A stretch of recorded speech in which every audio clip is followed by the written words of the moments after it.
Hi everyone, आज हम discuss करने वाले हैं toppers answer sheet of political science 2021-22 के लिए जो सेशन था उसके लिए 2 एग्जाम्स हुए थे। आपको बताया टर्म 1 एंड टर्म 2। तो हम टर्म 2 की टॉपर्स आंसर शीट डिस्कस करने वाले हैं। टर्म 2 का जो पेपर था वो आपको पता होना चाहिए, 2 आवर्स में और 40 मार्क्स का पेपर था। और जो इसकी आंसर शीट्स हैं मैं आपको दिखा देती हूँ। इसे मैं टॉपर्स आंसर शीट क्यों कह रही हूँ ये भी बता देती हूँ। ये आंसर शीट मेरी है जो कि मैंने सीबीएसई के थ्रू ऑब्टेन की है, जिसकी प्रोसेस मैंने दूसरे वीडियो में बताई है। आप मेरे चैनल पर इसको चेक कर सकते हैं। इसे मैं टॉपर्स आंसर शीट क्यों बोल रही हूँ, क्योंकि इस पेपर में मुझे एक परफेक्ट 40 मार्क्स मिले हैं आउट ऑफ 40। और इसका जो है मैं आपको अपना क्लास 12 का रिजल्ट मार्कशीट जो है वो भी आपको मैं डिस्प्ले कर देती हूँ ऑन दी वीडियो। और इसकी मार्कशीट मैंने जो है टेलीग्राम ग्रुप पे भी डाली है, आप वहाँ से इसको एक्सेस कर सकते हैं। इसे मैं ओपन करके आपको दिखा देती हूँ। यहाँ पर आप देख सकते हैं 40 और 40 मार्क्स यहाँ मुझे ऑब्टेन हुए हैं। तो आपको मैं बताती हूँ कि इस तरीके से आपको पेपर लिखना चाहिए, that you should obtain 40 marks. बाकी इसके अलावा डिटेल आंसर स्ट्रेटजी और इसके अलावा टॉपर स्ट्रेटजी अगर आपको चाहिए तो आप कमेंट करके मुझे बताना, वो मैं सेपरेट वीडियोज़ के लिए बनाने वाली हूँ।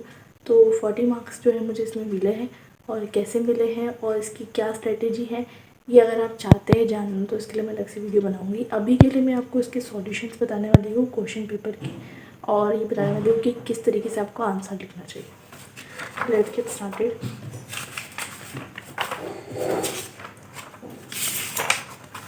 यहाँ पर हमारा फर्स्ट क्वेश्चन है कि कोalition गवर्नमेंट क्यों फॉर्म होती है, एक्सप्लेन कीजिए। 2 मार्क का क्वेश्चन है, ठीक है। तो इसे हम बता देते हैं, ठीक है। यहाँ पर आप देख सकते हैं कि कोalition गवर्नमेंट जो होती है ये फॉर्म होती है, कब फॉर्म होती है ये हम देखने वाले हैं। कोalition गवर्नमेंट, और मैंने इसके बारे में लिखा है। आंसर जो है आपको किस तरीके से लिखना चाहिए, आपको सेक्शन का नाम ऊपर लिखना चाहिए, आंसर 1 करके आप लिख सकते हैं। और आपको पॉइंट में आंसर लिखना चाहिए, कोई भी थ्योरेटिकल सब्जेक्ट जैसे कि political science, history, economics, sociology. तो आपको लिखना चाहिए कि किस तरीके से फर्स्ट, सेकंड, थर्ड, फोर्थ। तो कोalition गवर्नमेंट क्यों फॉर्म होती है, 2 मार्क का क्वेश्चन था, मैंने 4 पॉइंट दिए हैं, ठीक है। तो आप 2 मार्क के क्वेश्चन में 3 से 4 पॉइंट्स लिख सकते हैं। इसका डिटेल्ड पीडीएफ जो है टॉपर आंसर शीट का मैं टेलीग्राम ग्रुप में डाल दूँगी, आप वहाँ से एक्सेस कर सकते हैं।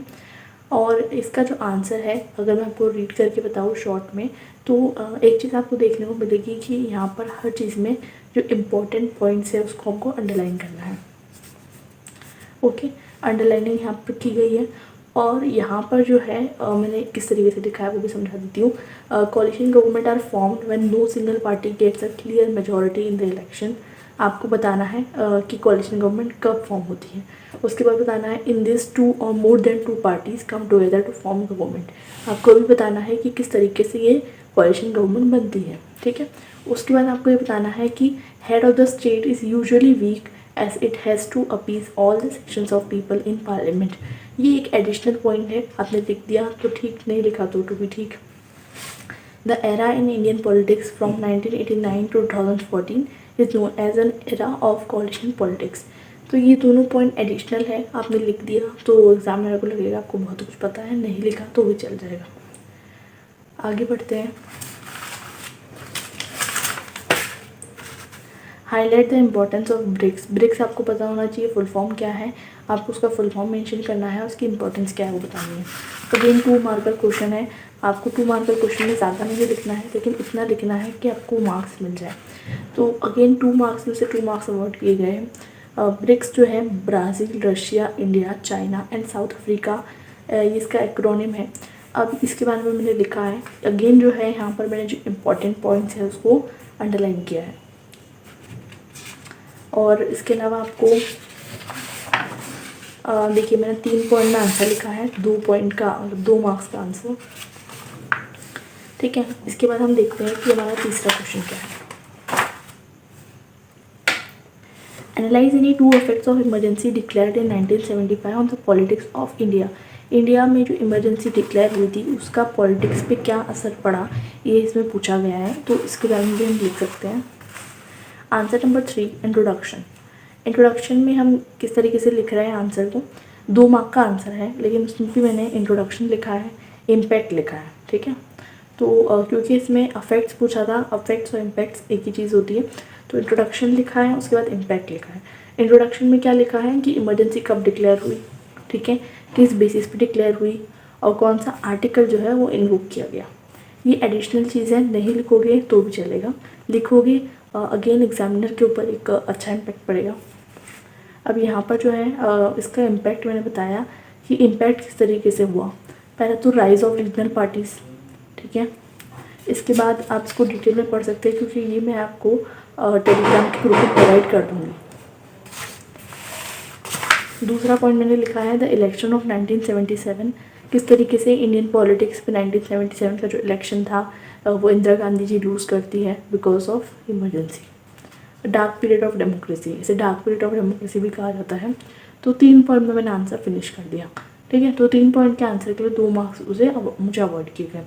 और यहाँ पर एक चीज़ अगर आप ध्यान से देखें तो उन्होंने ऐसा करके लिखा है एक्स्ट्रा, मतलब ये पॉइंट लिखना ज़रूरी नहीं है। मतलब मैं 2 पॉइंट भी लिखती तो मुझे वो फुल मार्क्स अवॉइड कर देते। तो मैं ये बताना चाहती हूँ कि 2 मार्क्स के क्वेश्चन के लिए 2 पॉइंट इनफ है। अगर आपके 2 पॉइंट जो है आप मतलब सस्टेनिंग है, इनफ है, अगर आप वो सही लिख रहे हैं, आपने बुक में पढ़ा है, लेकिन अगर आप कंफ्यूज है तो आप एक और पॉइंट ऐड कर सकते हैं for a full proof answer. अब हम देखने वाले हैं 4th वाला क्वेश्चन। तो 4th वाले क्वेश्चन के अंदर क्या पूछा गया है, highlight the importance of the strategy of non Congressism forwarded by Ram Manohar Lohia in 1967 general election. तो 2 मार्क का क्वेश्चन है, इसमें मैंने इंट्रोडक्शन लिखा है, राम मनोहर लोहिया के बारे में थोड़ा सा लिखा है, उसके बाद मैंने लिखा है किस तरीके से उन्होंने स्ट्रैटेजी बनाई थी, क्या इसकी इंपॉर्टेंस थी।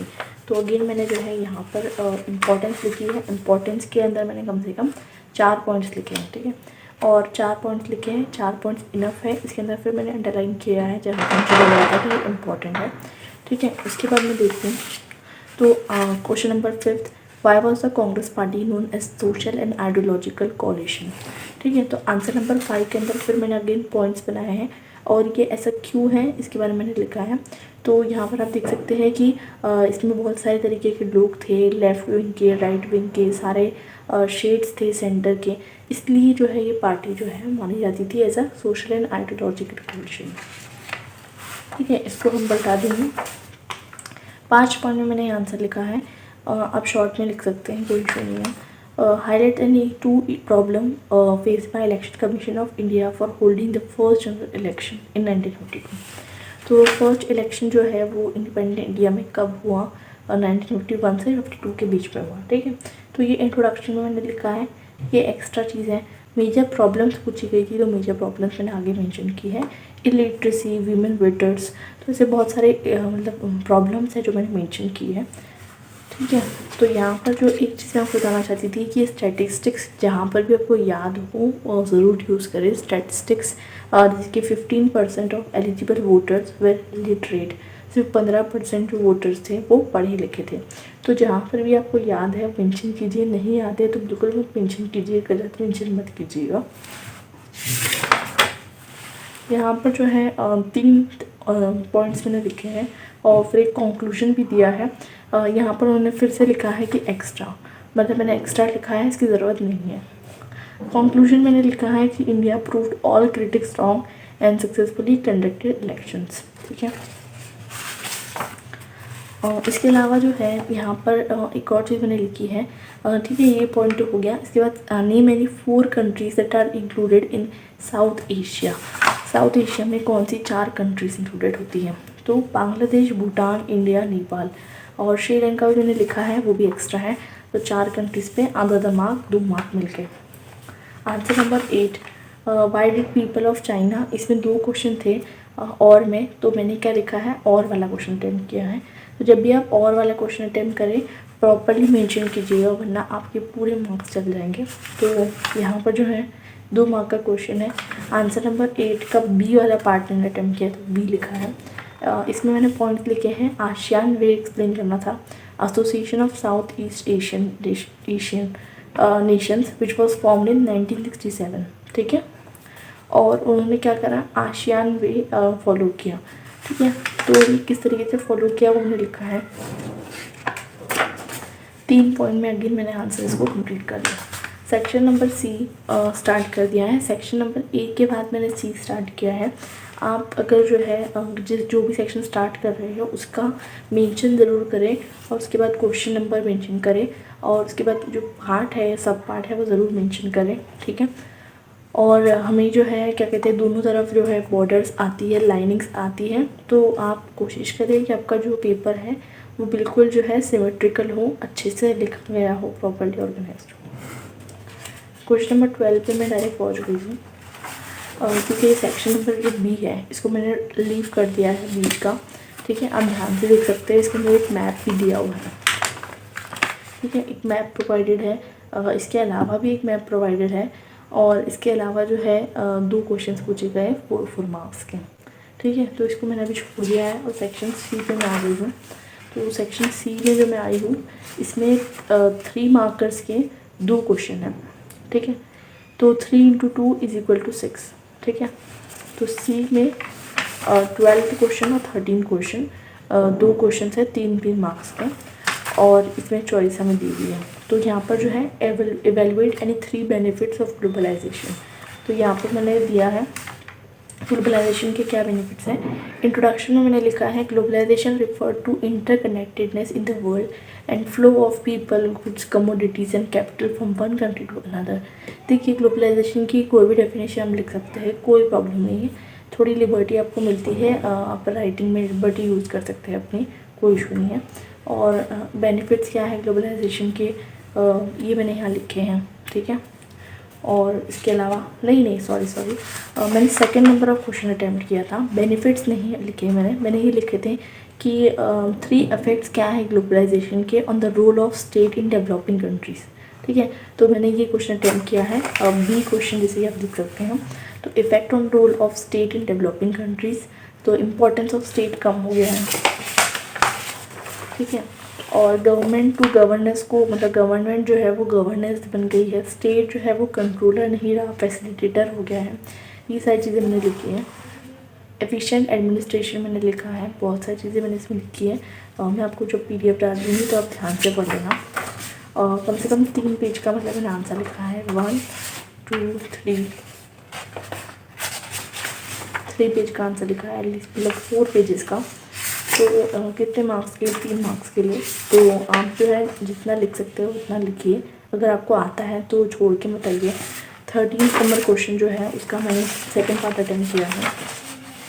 Highlight in 3 issues that affected the Indian politics after 1989, ठीक है। 1989 के बाद कौन सी 3 इशूज़ है जिसने इंडियन पॉलिटिक्स को इफेक्ट किया। तो यहाँ पर हम देख सकते हैं 13 का बी मैंने लिखा है। इंट्रोडक्शन दिया है, अगर कभी भी कोई भी क्वेश्चन है लॉन्ग आंसर क्वेश्चन है तो उसमें आप इंट्रोडक्शन और कंक्लूजन ज़रूर दीजिए, एक बहुत अच्छा इम्पैक्ट होता है। इंट्रोडक्शन में मैंने लिखा है कि क्या क्या इश्यूज़ हैं, Mandalisation of politics and etcetera etcetera. तो इसमें मैंने फिर अगेन 4 पेज लिखे हैं, 1 2 3 4 और 5 पेजेस लिखे हैं। स्टूडेंट्स पूछते हैं कि कितने पेजेस लिखना चाहिए फॉर 4 मार्क्स। मैं कहूँगी there are no limit on pages, आपको जितना आता है और जितना आपके पास टाइम है और जितनी आपकी कैपेसिटी है और जितना आपको सेटिस्फेक्शन मिल रहा है उतना आप लिखिए। कि किसी भी क्वेश्चन में इतना ज़्यादा मत लिख दीजिए कि दूसरे क्वेश्चन में आपके पास टाइम ना बचे। देखिए आपको अगर मैं एक चीज़ दिखाऊँ, हर क्वेश्चन के बाद मेरा एक पेज एटलीस्ट छूट जा रहा है जहाँ मैंने PTO लिखा है। तो यहाँ पर मैंने ऐसा क्यों किया, क्योंकि मैंने जो है समझ लीजिए 5 पेजेस का आंसर लिख दिया, उसके बाद मुझे सेटिस्फेक्शन नहीं है, ठीक है, कि अगर मैं 1 पेज और लिख सकती हूँ, राइट। तो मैंने क्या, 1 पेज मैंने लीव कर दिया, ठीक है। अब मैंने क्या किया कि मतलब अगर मेरा पूरा पेपर ख़त्म हो जाता है तो मैं यहाँ पर आके 1 पेज और लिख सकती थी, ठीक है। लेकिन मैंने नहीं लिखा है, 5 पेज इनफ है 3 मार्क के क्वेश्चन के लिए। लेकिन मैंने छोड़ दिया है फिर भी 1 पेज कि अगर मेरे बाद में कुछ पॉइंट याद आ जाता है तो मैं यहाँ लिख दूँगी। लेकिन पहले पेपर अटैम्प्ट करना बहुत ज़रूरी है। जितना आप लिख सकते थे, जितना हमने लिखा है उतना इनफ है, उसको छोड़कर आप दूसरा क्वेश्चन अटैम्प्ट कीजिए। लास्ट में अगर आपके पास टाइम बचता है, जो यूजुअली नहीं बचेगा क्योंकि वो लोग जो टाइम देते हैं वो इतना सफिशिएंट होता है, और 2 आवर्स जो है वो 40 मार्क का पेपर अटैम्प्ट करने के लिए आपको मिल रहे हैं, तो आपको उतना ही सफिशिएंट टाइम रख देते हैं जितने में आप पूरा पेपर प्रॉपरली फिनिश कर पाए। तो अगर आप पेपर 3 बार चेक कर ले और उसके बाद अगर आपके पास कुछ और टाइम बच जाता है तो आप लिख सकते हैं, वरना आप मत लिखिएगा, क्योंकि एक्स्ट्रा लिखने से भी आपको कोई एक्स्ट्रा मार्क्स नहीं मिलने वाले हैं। सेक्शन नंबर बी, यहाँ पर हमें लिखा हुआ है सेक्शन नंबर बी में मैंने 9th वाला क्वेश्चन अटेम्प्ट किया है। इसमें ये क्वेश्चन पूछा जा रहा है कि कोई दो मेजर्स बताइए जिससे बायलैटरल रिलेशनशिप इंडिया और पाकिस्तान के बीच में इम्प्रूव हो जाए। दो मतलब 2 बताए गए ना, 2 मेजर्स पूछे गए, तो 4 मार्क का क्वेश्चन है ये, ठीक है। तो अब मैंने 4 मार्क का क्वेश्चन के अंदर कितना बड़ा आंसर लिखा है वो मैं आपको बताती हूँ। तो 4 मार्क्स मुझे पूरे अवॉइड किए गए हैं। तो इसमें मैं देखती हूँ बैकग्राउंड क्या है। मैंने पहले लिखा है कि इंडिया पाकिस्तान रिलेशनशिप का बैकग्राउंड क्या है, ठीक है। अब जब हम बता रहे हैं कि रिलेशनशिप्स को अच्छा करना है, ठीक है, तो पहले हम बताते हैं कि बैकग्राउंड कैसा है, ठीक है, वो मैंने बताया है। फिर मैंने बताया है कि यूएस जो है, यूनाइटेड स्टेट्स ने क्या रोल प्ले किया है। उसके बाद मैंने बताया है कि किस तरीके से बायलैटरल रिलेशनशिप्स को इम्प्रूव करना चाहिए। आंसर एक्चुअली यहाँ से शुरू होता है, ठीक है। ये तो थोड़ा सा बोलते हैं ना क्लाइमैक्स, मतलब अभी आंसर मूवी अभी शुरू हुई है, वो तो सिर्फ ट्रेलर था, ठीक है। अभी यहाँ से मूवी शुरू होती है। अभी यहाँ पर मैंने इकोनॉमिक एस्पेक्ट डिस्कस किए हैं, ठीक है, किस तरीके से इकोनॉमिक एस्पेक्ट पर हम काम कर सकते हैं। इसके बाद मैंने है ना यहाँ पर ये डिस्कस किया है कि फ्री ट्रेड एरिया किस तरीके से बना सकते हैं। थर्ड पॉइंट बनाया है कि development of transportation and communication network. अब ये उन्होंने लिखा है कि एक्स्ट्रा पॉइंट है, ठीक है। अब मेरा मन हो रहा था कि मैं और लिख दूँ, ठीक है, तो ये मैंने छोड़ दिया था कि मैं बाद में लिखूँगी। अगर आप ध्यान से देखें तो ये भी उन्होंने ऐसा करके लिखा है एक्स्ट्रा, मतलब उनको इतना नहीं चाहिए था, वो बोल रहे थे सिर्फ इतना लिखो और इतना लिखो, इतना काफ़ी है, बस ये भी मत लिखो चलेगा। लेकिन मैंने ये भी लिखा है, ये भी लिखा है, ये भी लिखा है, तो एक्स्ट्रा लिख देंगे तो कोई प्रॉब्लम नहीं होगी, लेकिन एक्स्ट्रा लिखने से आपका पेपर छूट सकता है। क्वेश्चन नंबर 10 हम डिस्कस करेंगे। तो अगेन क्वेश्चन नंबर 10 के अंदर आप देख सकते हैं कि explain any 2 shortcomings of the SAARC as a regional organization. SAARC जो है वो रीजनल ऑर्गेनाइजेशन है, उसकी 2 शॉर्ट कमिंग डिस्कस करनी है। अगेन मैंने 4 मार्क का क्वेश्चन है, तो यहाँ पर मैंने इंट्रोडक्शन स्टार्ट किया है सार्क के बारे में, इंट्रोडक्शन दे दिया है 1 पेज का। मेरी हैंड राइटिंग थोड़ी बड़ी है, आपकी छोटी होगी तो आधे पेज में आ जाएगा। अब यहाँ से शॉर्ट कमिंग चालू होती है जो कि क्वेश्चन में पूछी गई थी। अब यहाँ पर जो है मैंने 1 2 3 तीन शॉर्ट कमिंग्स दे दी है, बल्कि 2 ही पूछी गई थी, तो 3 मैंने दे दी है। और फिर मैंने 2 मार्क्स जो है वो अवॉर्ड किए हैं। एक्चुअली 3 नहीं, मैंने 5 दिए, 3 के बाद यहाँ पर मैंने 2 शॉर्ट कमिंग्स दी हैं, ठीक है। अब यहाँ पर जो है, यहाँ पर आप देख सकते हैं कि एक मैप दिया हुआ है। मैप के अंदर ये बताया गया है कि आपको 4 मार्क का मैप है। इसमें आपको बताया गया है कि ABCD दिया हुआ है, ये पॉइंट्स जो है आपको आइडेंटिफाई करना है, ठीक है। और 4 स्टेट्स दिए गए हैं और इसकी इन्फॉर्मेशन दी गई है। इन्फॉर्मेशन मतलब ये है कि फर्स्ट है कि कौन सा स्टेट था जिसमें जयप्रकाश नारायण जी बिलोंग करते थे। तो यहाँ पर मैंने अल्फ़ाबेट्स डाले हैं, ठीक है। ये अल्फ़ाबेट्स अभी आपको नहीं दिख रहे होंगे क्योंकि इस पर कुछ उन्होंने चिपका दिया है और 40 मार्क्स लिख दिया है, ठीक है। यहाँ पर जो था एग्जामिनर का और चेकर का नाम था जो कि उन्होंने टेप पट्टी से चिपका दिया है, ठीक है, मुझे भेजने से पहले, ठीक है। और उसके बाद नेम ऑफ द स्टेट में मैंने 4 नेम लिखे हैं। बिहार, तो बिहार जो है वो D, आपको अच्छे से मालूम होना चाहिए कि जो D है ये क्या है, बिहार है। और जो C है, ठीक है, वो क्या है, जम्मू कश्मीर। उसके बाद UP जो है वो कौन सा है, B, और हरियाणा कौन सा है, A। आप देख सकते हैं क्लियरली। तो मैं क्वेश्चन पेपर जो है वो भी अपलोड कर दूँगी ताकि आपको इजीली आप चेक कर सको, और क्वेश्चन पेपर के साथ फिर मैं आंसर शीट भी अपलोड कर दूँगी। मेरे टेलीग्राम ग्रुप की जो लिंक है वो आपको मेरे ग्रुप मतलब जो मेरा चैनल है डिस्क्रिप्शन है वहाँ से आपको टेलीग्राम ग्रुप की लिंक मिल जाएगी, आप वहाँ जाके ज्वाइन कर सकते हैं और वहाँ पर मैं आपको साइट्स भी प्रोवाइड कर दूँगी। तो ये था पॉलिटिकल साइंस का कंप्लीट सॉल्यूशन पेपर का। इसी के साथ हम पेपर ख़त्म हो जाता है। सेक्शन C चालू होता है, वो मैंने पहले अटेम्प्ट कर लिया, तो मैं आपको डिटेल सॉल्यूशन बता दूँगी कहाँ पर, टेलीग्राम ग्रुप पे। और इसके अलावा बाकी सारे पेपर्स का सॉल्यूशन आपको देखना है तो वो मैंने और वीडियोस बनाने वाली हूँ history, sociology, economics, geography and English के बारे में। Thank you.